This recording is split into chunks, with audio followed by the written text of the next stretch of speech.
So like always, we'll start with the FMC. Go into the left FMC there. Check the addon page, everything is correct. We're just a couple of days away from the end of the Iraq there. 30th of Jan, so that's all good. The airport today is KMIA, Miami International, and then we'll take the GPS position for the inertial position there. The next page is the route, so we'll go on the request, go on our list of routes there, and pick up the route today.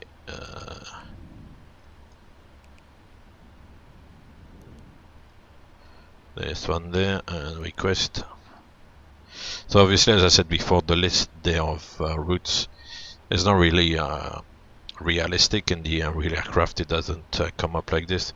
When you press the route request there, it just sends the request, and then you get to this stage here.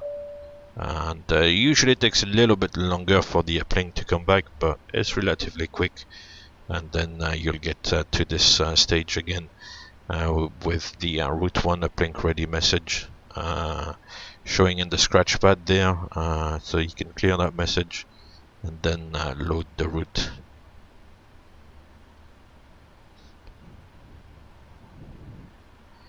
So the route is loading. We've got the origin airport, destination, that's correct. Usually the call sign would uplink as well, but separately. So today is the American 1025. Just that. And then check the route. So today the route is it's actually like a route that was used a while ago. It's maybe not what they are using today, but I'd used the route a while ago, so I'm just gonna use this route today. So it's just to make sure, should be alright actually because it's saved. But we've got Edley to Stymie to Zerbo, the Q87 to Jeros, direct to Barton, then the Jet 121 to Sierra India Echo, and then it's the Cameron 4 arrival for JFK. So that looks correct. If we have a quick look at the flight plan, you can see it's exactly the route as I said, so that's alright. So we can activate and execute. Right, so then we've got the perf in it. It's actually giving us all the time some wrong information, so I'm gonna reject that. The zero fuel weight wouldn't be also uplinked because we enter it manually. So the reserve we said was 6.6. Cruising, what level did they give us actually? 340, but 340 is not correct in this direction. Going northeast bound, so we'll go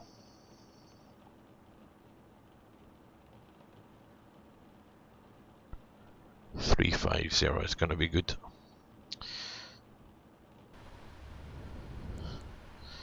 So 350. Oops. Okay. So 6.6 in the reserve, 350 here. The cruise altitude, the cost index is 120. That's just something I do. And what else? That's pretty much it. Then the thrust limit at this stage we don't touch. And then for the flaps, the acceleration, 3000 feet here for the acceleration and 1500 for the thrust reduction. That's it. Then we'll check the departure route. It's still raining actually. Just make the range bigger there.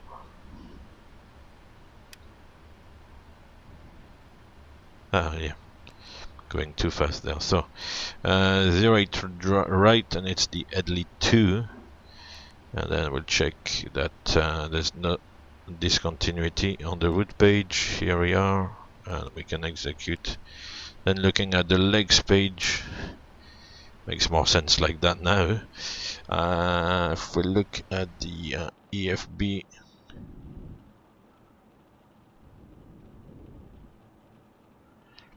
we're going to Sinoi, then to Simba, then to Fork VV Max, and then to Edley, I think. Yep, so that's correct. Make it a little bit bigger. So yeah, so Sandy, Simba, Fork, VMAX, and Edley, and if we go back to the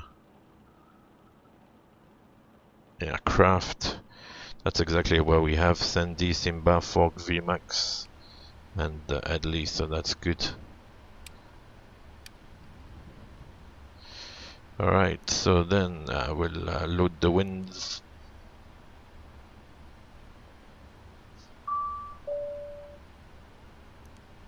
It's giving us a sample of winds there, which makes sense, so we'll execute. So that's good. Navrad page, we don't really put anything in there. Progress page, it's giving us a distance of 1029. If we have a look at the flight plan, once again it should be 1037, so it's close enough. There's no mistakes there. That's a way to kind of cross check if there's a mistake in the route. There's still the uplink there for the descent, so we'll set 180 for the States, and we'll load the winds for the descent. The descent, it's always giving us the same level, so 3531, 210,000. So that's alright, it's all in there. We'll do a route copy to route 2 and then back to route 1. Check the FMC com there, there's nothing left, no uplinks to be uplinked, and yeah, that's pretty much it. So at this stage we'll leave it on perf init and wait here. Cool. Right, so back in the sim, and at minus 29 he's gonna be back for the walk around. I'm back from the walk around. Everything looks good. Good, good, good. Okay, cool. Excellent. So far so good. So the FMC is set at this stage. We just wait for the load sheet, which normally comes up on the data link. FS the crew says, "Oh, here's the load sheet for you," but at this stage in this day and age, we don't really get a paper load sheet anymore. I mean, it's very rare. So everything comes electronically through the data link system, and we'll get the load sheet here on the lower MFD to display. So yeah, just have to live in the modern world, I guess. Right, so that's that. We'll look at the FS panel. It's gonna be in inches today since we are in the US. And the QNH was 2995, which makes sense. It's more or less sea level. Otherwise here we just this stage display only the airports. That's pretty much it. The flight director comes on. The auto throttle arm switches are armed. The speed we can leave it as is now at the moment. The runway track for Miami, that will set on the MCP there is 093. Set 093. And since I'm not connected to any network or anything, we just set the cruise level, flying on my own. There we are. Then we'll come down here and check the oxygen. The lunchbox there is hopefully empty anyway. We can't really open it. Come back to the PFD. The PFD shows toga toga since the flight directors are on, and we've got the flight directors non-cheated here just above the artificial horizon. QNH is set and gives a sensible reading, so that's good. On the navigation display here, we've got the airport TCAS off, which is important. At least the display here is on. If you click here, the TCAS display is kind of armed but off, since the TCAS is not on at the moment. But if you click again, then the display is not showing, and even if the TCAS is on down here, then it's not going to show anything on the navigation display, so that's quite important. So that's that. Down here we can set also the standby ADI, so we'll go to inches once again and 2995, which is good. Then on the center pedestal, the parking brake is set. Speed brake lever is down. The pitch trims, they don't really move that much, to tell the truth, but they seem to be in a good position. Step trim guards are closed, so that's good.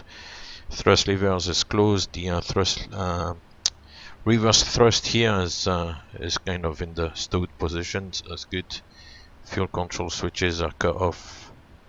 The flaps are up. And if we come to the other side,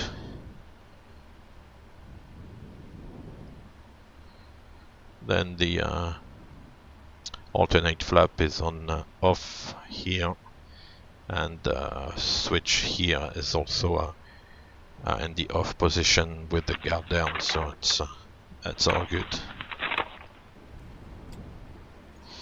And what we're gonna do in the meantime is brief FS to crew. Briefing, here we are. So we're gonna go from TCAS test pass. A gate. We're gonna keep the transponder. We're gonna reduce the thrust. The takeoff config actually is flaps 15. We're gonna keep the packs on. Anti-ice is now required. I am ready for the checklist. NADP is 1, I guess. Thrust reduction is 1500. Acceleration is 3000. We're gonna follow a SID, and then the concerns. I do think, if I remember, but I'm not 100% sure, if you choose weather and terrain, then the first officer will display the terrain on his navigation display there, so it's maybe worth indicating weather and terrain. That's that. So at least I'm not gonna play the tape, I think. Pre-flight checklist.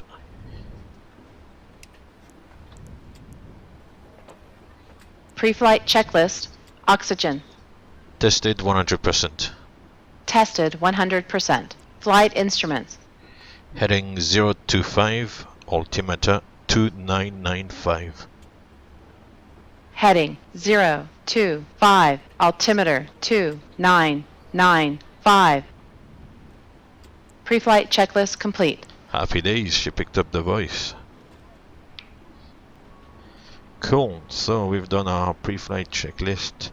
We briefed. We're gonna move on to -7 on the timeline.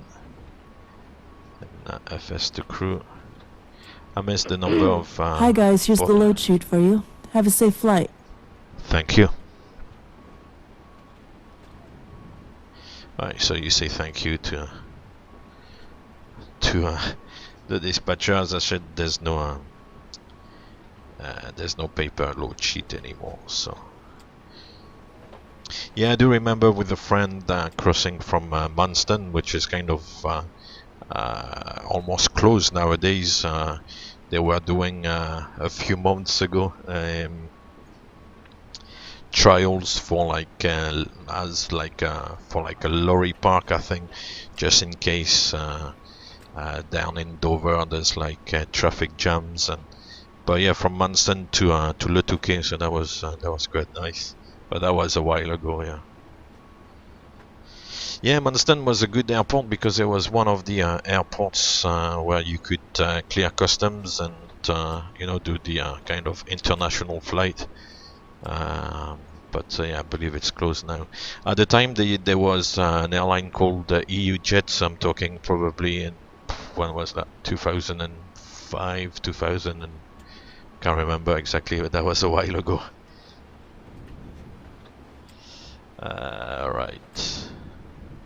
And I do remember landing there in a PA-28 with maybe, I don't know, 20 knot crosswind, so that was quite interesting.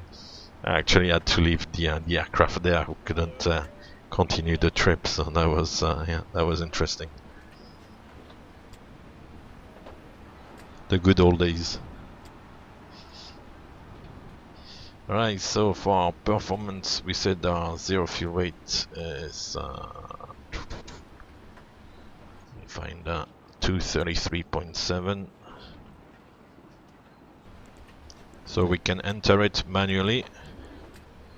Otherwise, what we can do, which doesn't really work in the rear aircraft, is to double click opposite the zero fuel weight here, and the weight is gonna come up because it's entered already in the simulation. With 25 tons of fuel, we're gonna have a weight of 258.7 minus the fuel.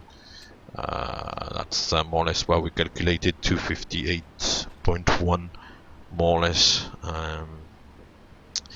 Then the assumed temperature Boeing is giving us is 64 degrees. It's gonna give us a climb 2 and takeoff N1 of 89%, which kind of makes sense. It's actually not very heavy for the takeoff. It's only about 258 tons, so the aircraft can take off at 340, 351, so it's not too bad. Then the engine acceleration is 1000 feet, and will accelerate at 3000, reduce the thrust at 1500. Flaps, as I said, is 15, that's per Boeing. The CG is 21.5, 22 rounded up here. So it's kind of forward CG, so we have to trim towards the back. And then the speeds, because they are wet speeds, which I think you might be able to change here, but I'm not sure. Here obviously these are like dry speeds, so for wet speeds it's a V1 of 144. Why is it not taking it? No. So maybe I removed the speed references here, so 144. No, doesn't want to. Not really sure why it doesn't take the speeds, to be honest. I'm puzzled there. So it doesn't matter, I'll take this one, 153, then 154, maybe because there's too much of a difference. Because it takes like the VR with no problem. And 158 is actually correct. So as you can see, the speeds given by PMDG are very close to what Boeing actually gives us, so it's good. So we've done the performance, V2 158. Sorry about GSX beeping in the background. LNAV VNAV for the hold, SID and departure. 093 is the runway track, and we'll go straight to cruising level 350.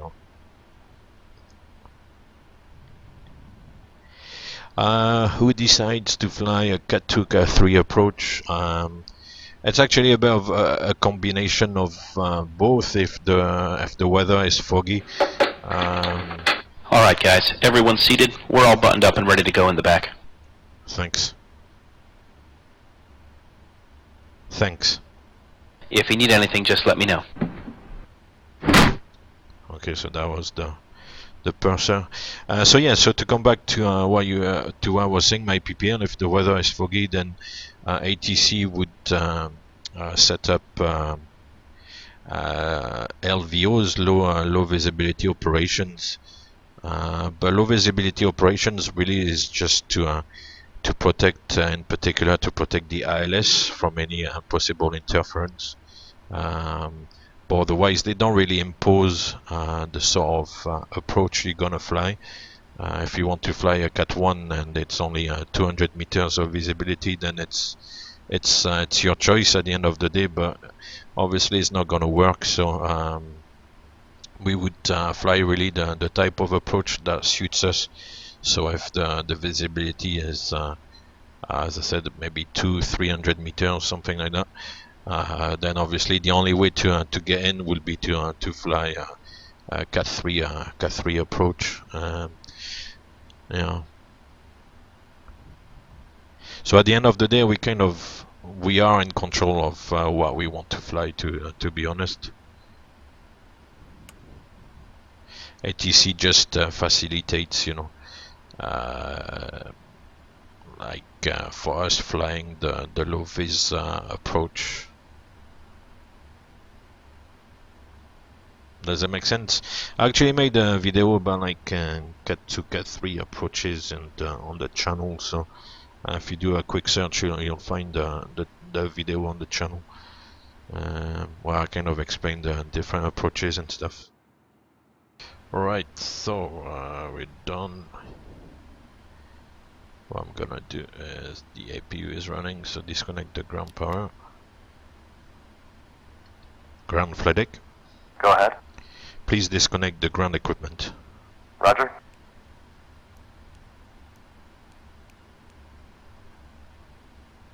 Ground flight deck. Go ahead. Can we pressurize hydraulics? Can we pressurize hydraulics? Roger. You're cleared to pressurize the hydraulics. Before start procedure. Are we cleared to pressurize? Yes. Okay. So the trim is 7.5.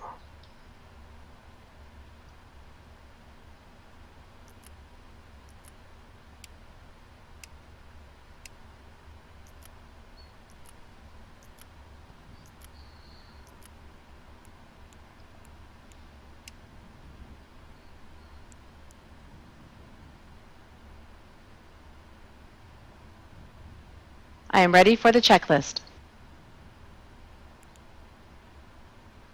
Before start checklist. Before start checklist.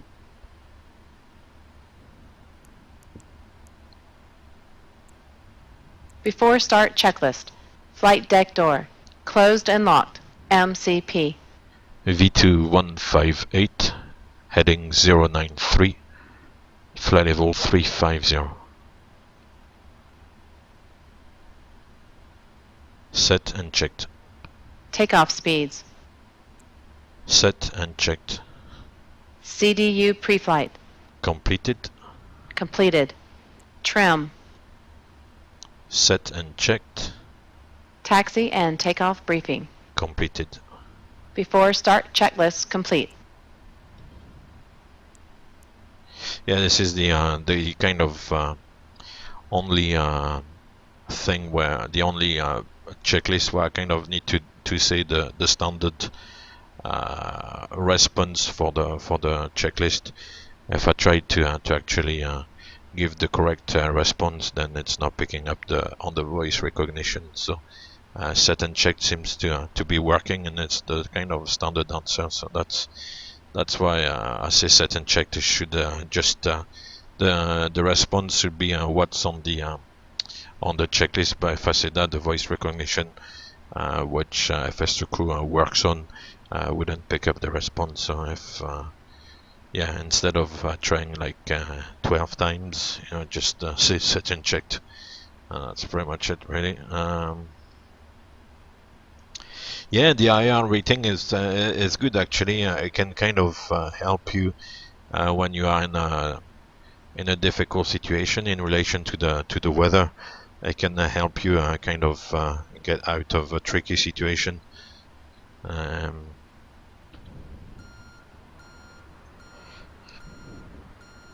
I did most of my flight training in the UK, and in the UK, I'm not sure if it's still going on or not. By the time they had something called the IMC rating, which was mainly for like PPL holders, and it was a good thing. It was not as precise as the instrument rating, so you couldn't fly down to 200 feet, and it didn't have all the requirements for the instrument rating. You couldn't fly in the airways and all that stuff. But you were allowed to fly, you know, in cloud. You could fly an ILS down to about 500 feet, which is quite good actually. And a couple of times when I was flying around, being able to go into cloud and fly safely into cloud was really helpful. It kind of helps because, you know, flying VFR when the weather is rubbish is not fantastic.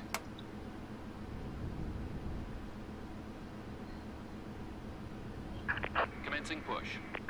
All engines clear. Start at will.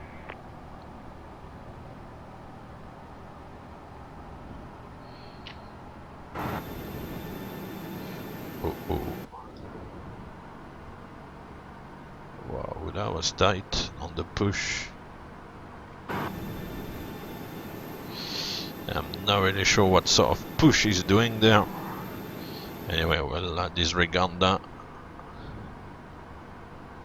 What's en route IFR? What do they call en route IFR? I was not familiar with that term.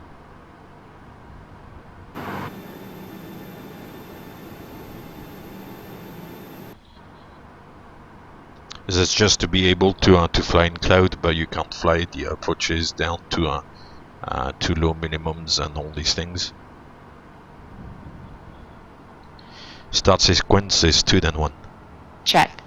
Start the right engine. Starting right.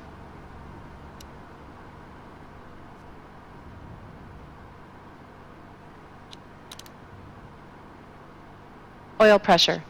Okay, that makes sense. So it's kind of similar to what the IMC rating is or was. I'm not sure in the UK. Yeah.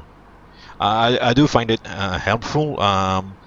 First of all, I mean, you need to you learn to fly on instruments, which is good for the flying skills, I guess. You know, it develops your instrument scan, and I mean, you become a better pilot for it, you know. And also it's very useful because it can kind of save the day, you know. One time if the weather deteriorates, it's useful to be able to fly in cloud a little bit. Start the left engine. Starting left.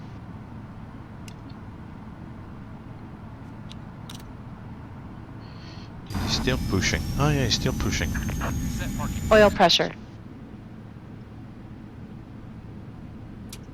Waiting your confirmation for good engine start. Okay. Yeah, because the IMC rating, I'm not sure what the minima were for departure, but for landing, as I said, if the airport had an ILS approach, you could fly down to 500 feet, which is only 300 feet, obviously above the Cat 1 minima. So with 500 feet, I mean, you could go places. Obviously, it's not ideal when you fly single engine in cloud like this. That's obviously something to bear in mind, because if the engine goes kaput, then and you are in the soup, then it's not ideal. But otherwise, as I said, I did find it very useful from a point of view of flying skills, and also kind of get out of a tricky situation with the weather. So yeah, I do recommend moving on to instrument flying, definitely. Yeah. Flaps 15. Flaps 15. So we'll check the flight controls. Remind you that the control column is reduced so it doesn't move. And the radars move as well, so that's good.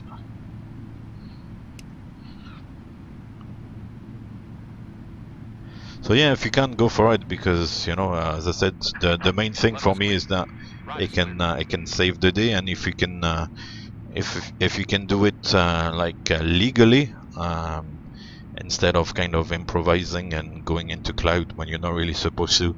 That I think is a positive thing.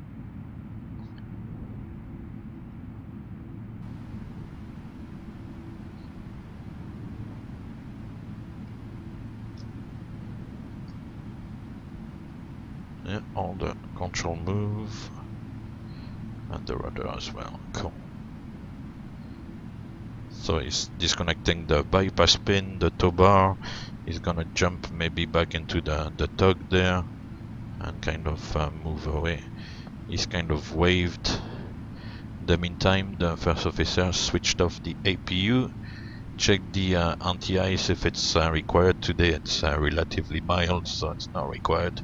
Check the recall. I'll check it again, there's nothing there. And should normally display the checklist, but probably display the checklist when we do the checklist itself.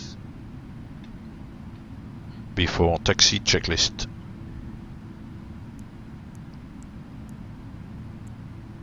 Before taxi checklist. Anti-ice. Auto. Recall. Checked. Flight controls. Checked. Ground equipment. Clear. Before taxi checklist complete.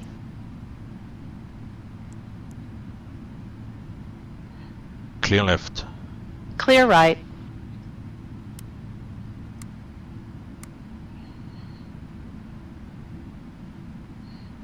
Yeah, of course the cost is obviously a consideration. I mean, when I did the IMC rating in the UK, I already had my PPL. I was not, for me the IMC rating was like a further step, you know, because I decided already at that stage that I wanted to kind of go down the, you know, the professional route. So so yeah, for me it was like a kind of further step, but I can understand that the cost is obviously a bit of a consideration if then you don't want to fly professionally. I mean, excuse me. Yeah, the instrument rating obviously is kind of compulsory for the for like The a cabin frozen, is ready. a frozen ATPL, but if Cabin you just crew, want take your to seats. fly privately, then it's a consideration, and yeah, it's 18,000 euros worth it to just save some difficulties that you might encounter like once in a blue moon. I don't know, you know, that's obviously for you to decide, but yeah.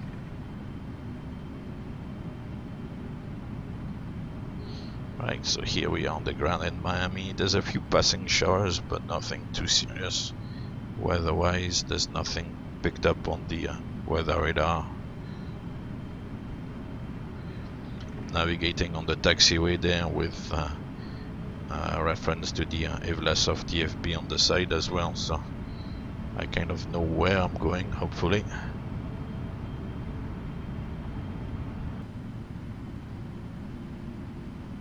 So yeah, on the whiskey, then we're gonna go second left on Mike.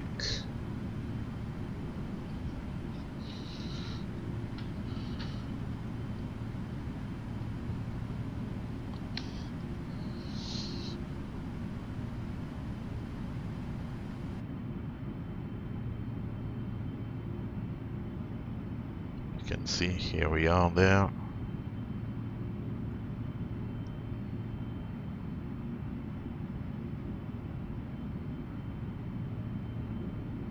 So turning left here on Mike.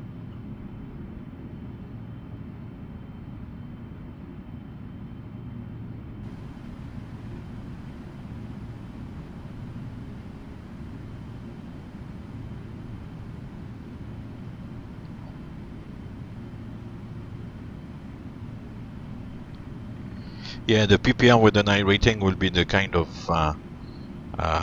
basic license, but I mean, obviously to be able to fly at night as well can help.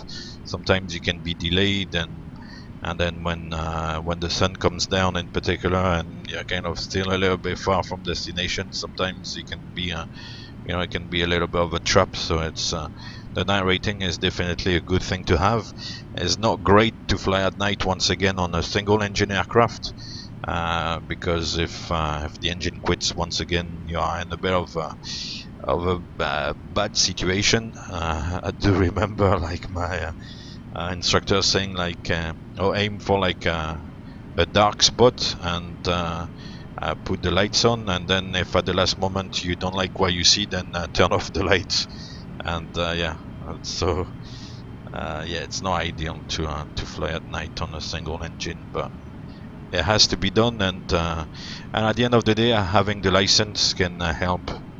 As I said, one day when you're delayed and you want to get back home and the sun is coming down and it's about to get dark, it can help you that way. So it's always a good thing to have. I wouldn't necessarily be going flying at night all the time. Renault 94290, good evening. Hi.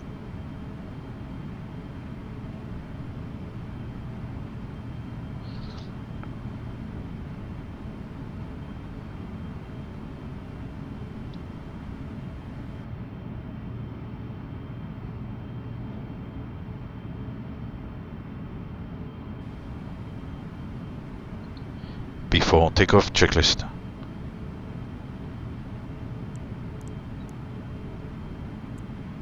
Before takeoff checklist.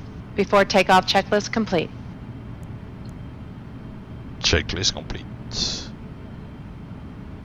Right, so here we are. The taxiway is gonna turn slightly bend to the right, and then I think we can see the sign for the holding point. Anyway, as I said, there's no traffic. I'm not on VATSIM or anything, so there's no traffic either in the simulation.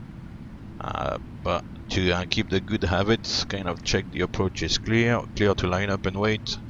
08 right. Runway entry procedure. Check.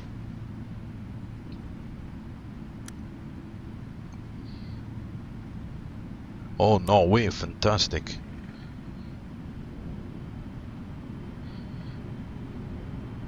These are real good trips you're having. Go down to Italy, up to Norway, flying around in kind of Central Europe, Belgium, Holland, France, Germany, up in the UK.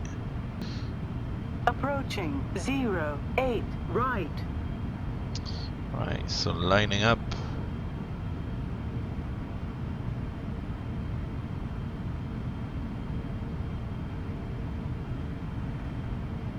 That was 08 right on the on runway 08 right.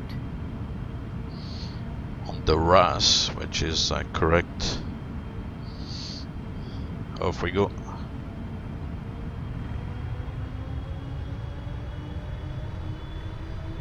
Takeoff.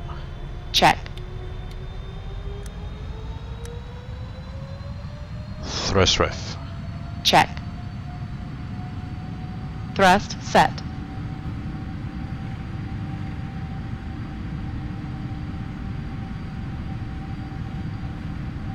$80 knots. Hold. Check.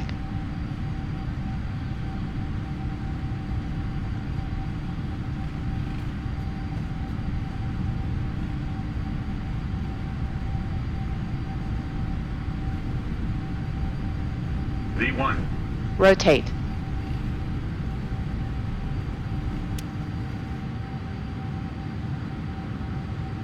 Gear up. Positive climb. Gear up.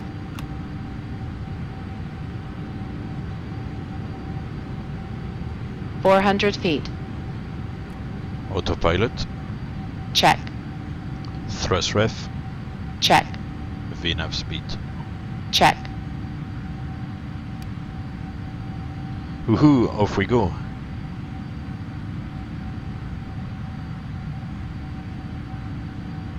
Climb.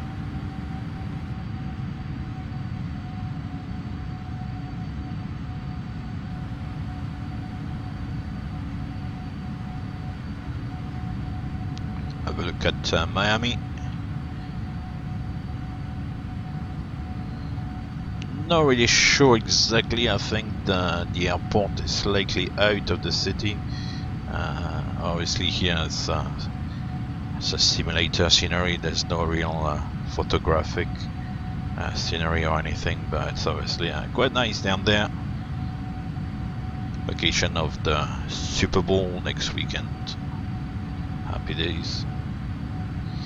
If you look on the right hand side, it looks more like might be a bit of the city center down here.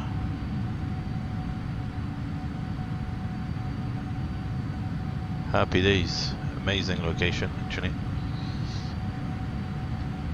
Flaps 5. Speed check, flaps 5. Flaps 1. Speed check, flaps 1. Flaps up. Speed check, flaps up. Like always, I get distracted when I'm simulating here and I don't pay attention. It's time to accelerate and I don't retract the flaps, but all good. After takeoff checklist.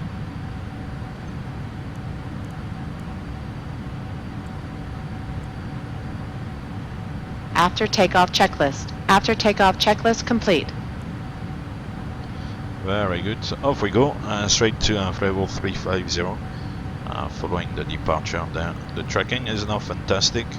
It's actually already 1 mile out of the track there, but it's alright. It's only a simulation. Look outside again. So we take off from here, straight ahead, left turn. And then obviously then the left turn is over the water to try to minimize the noise, I would guess.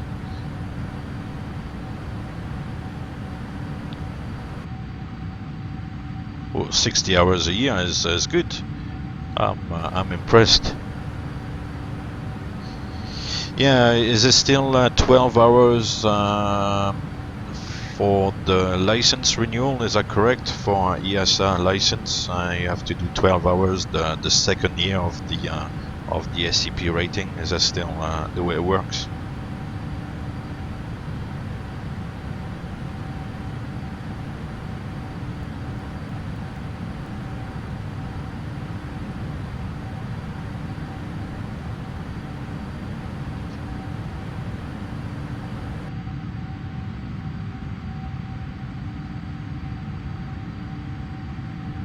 Okay, yeah, that's what I thought. So actually, the rules don't change that much over the years. I mean, when I was, I've not renewed 10,000 feet. Seatbelt sign auto. Seatbelt signs auto. I've not renewed my SCP rating for a while, but yeah, when I was renewing it, it was. Yeah, 12 hours and flight with an instructor. The 12 hours to be done actually during the second year. During the first year you can fly, of course. It doesn't hurt, it doesn't do anything, but the hours you do during the first year don't count for the 12 hours. The 12 hours need to be the second year. Correct me once again if I'm wrong. So that doesn't seem to have changed. Actually interesting. So yeah, we're climbing away on the departure there.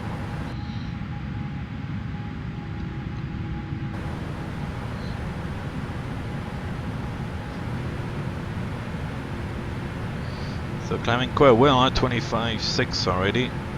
Climbing to 350.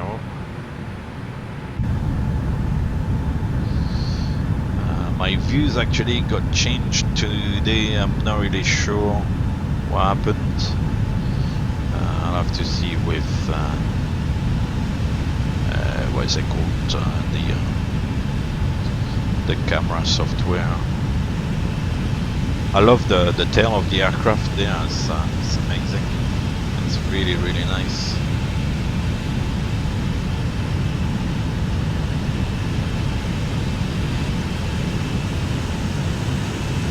So I understand that peak times of the year on this route from Miami to JFK, they fly with a 777. I think it's only a 777-200, so a smaller one. I think today actually they were flying, I mean there's several flights a day, but they were flying a couple of services on 767, which is obviously quite a big aircraft as well. So. Today I thought I would have a little bit of time, but like always, you know, it takes always a little bit of time to set the stream up and do the flight plan and all that stuff. So I'm kind of, and to be honest, I don't really fly like much outside of the streams, so. I don't really have much time to kind of check the settings, double check things before like the streams, because I mean if I fly during the streams and also then if I fly outside of it, I mean I don't have that much time, so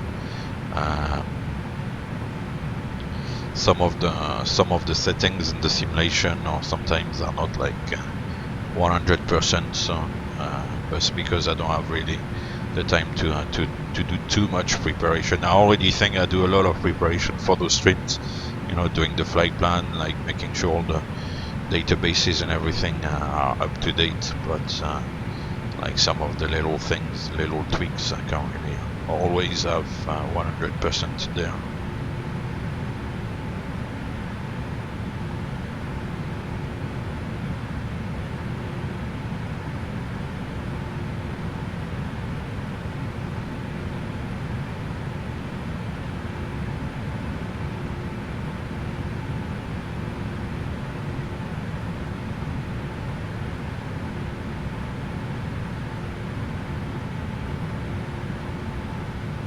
The one thing I would say about like a kind of PC and technologies in gaming side of things is that the one thing I'm looking at is trying to update the GPU.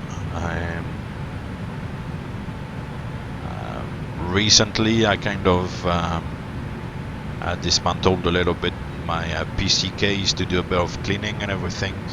I was quite surprised actually. I managed to remove the GPU I have, managed to put it back in place. Everything was working perfectly afterwards, so I didn't mess it up in any way.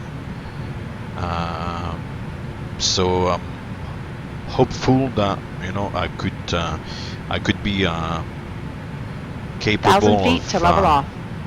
changing the GPU and get like basically a new graphic card, but yeah, I still kind of need to look into it a little bit, because I don't want to change the graphic card and then mess up the computer. It's already taken me a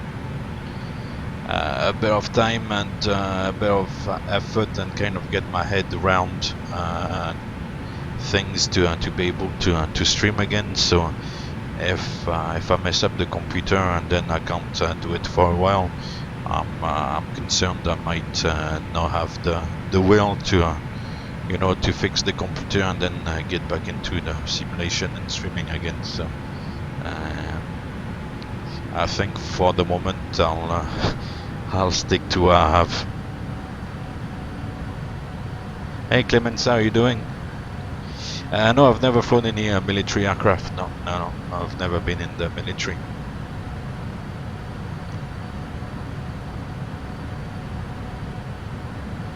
Alright, so flying along 350 there.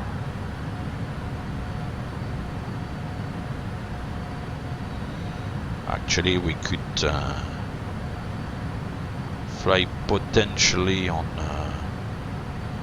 an even flight level number, because we're kind of, the track is 348, so we're kind of still going slightly in the northwesterly direction, but I guess in this direction anyway we're kind of aiming northeast generally, so I'm sure they would make us fly on odd level as we are at the moment. So yeah, some of you might be wondering what I'm doing on at this time today. A little bit exceptional today, so I thought hopefully that it's a little bit more civilized time for a lot of people, above all like in Europe and yeah, mostly in Europe. I would guess it's kind of evening time now, maybe like a little bit afternoon time, early afternoon in the east coast of the US. So yeah, here I am.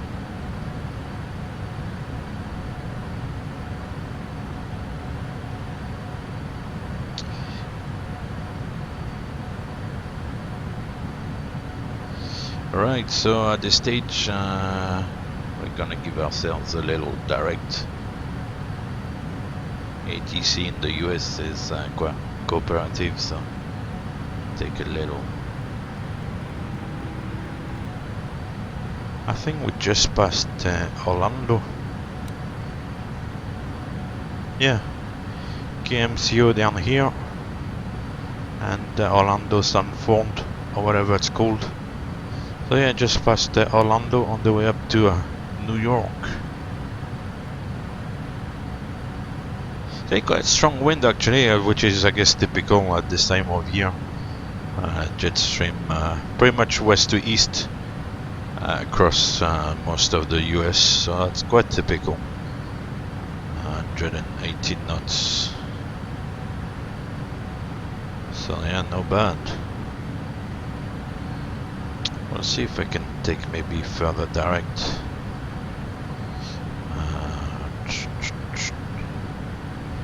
If we go back to the map mode here on the FMC, on the FS panel, if I can make the range a little bit bigger, maybe cut the corner there to Talon,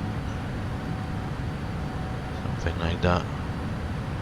Yeah, I kind of cut this corner a little bit. I'm cheating, but ATC would give such shortcuts anyway, so, and it's kind of gonna take me a little bit out of the wind as well, which is good.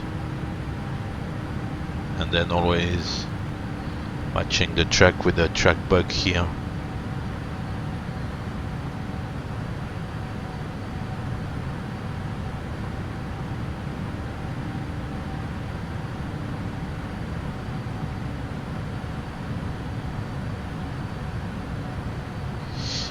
The camera with the view out from the front window. Okay, so kind of the seat adjustment. Actually, I've always been told by like, you know, the instructors or like examiners that I don't my seat position is not correct. But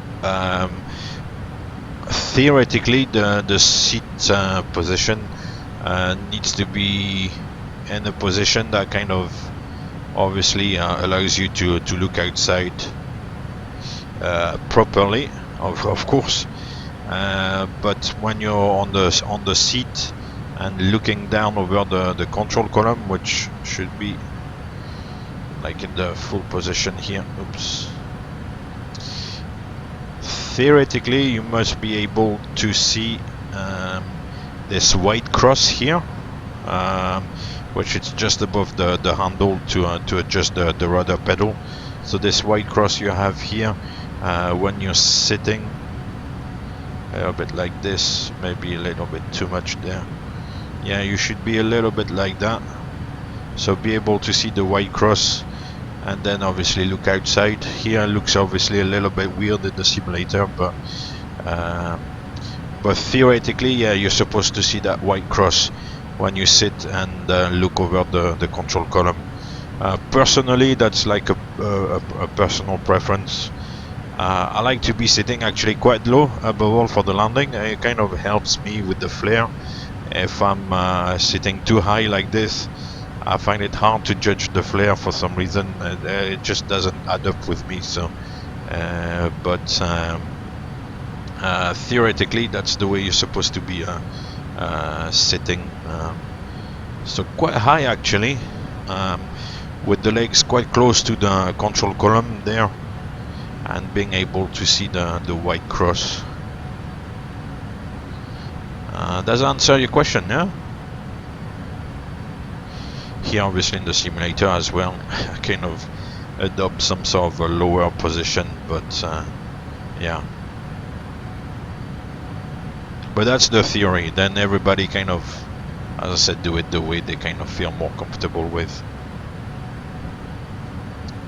Yeah, the white cross here, that's what it's for, is to kind of judge how to sit.